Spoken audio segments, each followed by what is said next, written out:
At 49, Abiy Ahmed is set to lead one of Africa's fastest-growing economies, according to World Bank estimates, for another 5 years. These next 5 years will be a period where we see many historic turning points for Ethiopia. These 5 years will require us to toil even harder than we have up until now. Abiy came to power in 2018 following anti-government protests that ended nearly 3 decades of rule by the coalition known as the Ethiopian People's Revolutionary Democratic Front. As the first prime minister of Oromo descent, he dismantled the EPRDF, pledged political reforms and national reconciliation. A landmark moment came later that year when he met Eritrean President Isaias Afwerki, helping end a decades-long border conflict between the two neighbors. The breakthrough earned him the 2019 Nobel Peace Prize.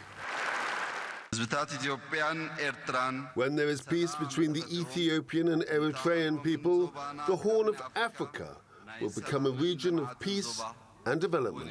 But relations between Addis Ababa and Asmara remain fragile, with tensions persisting over Ethiopia's quest for access to the Red Sea.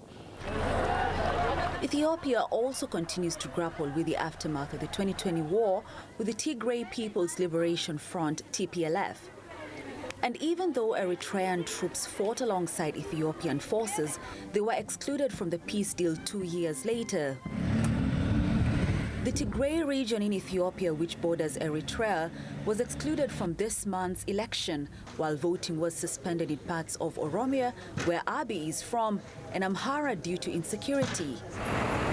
But many Ethiopians are hoping for greater stability. Things are just as you see them. I believe the winning party needs to do better and serve as an exemplary model for the future. Opposition groups accuse Abiy of narrowing political space, while rights organizations have criticized his government's treatment of critics and journalists. Supporters, however, point to major infrastructure projects, including the Grand Ethiopian Renaissance Dam on the Blue Nile, which has heightened tensions with Egypt and Sudan.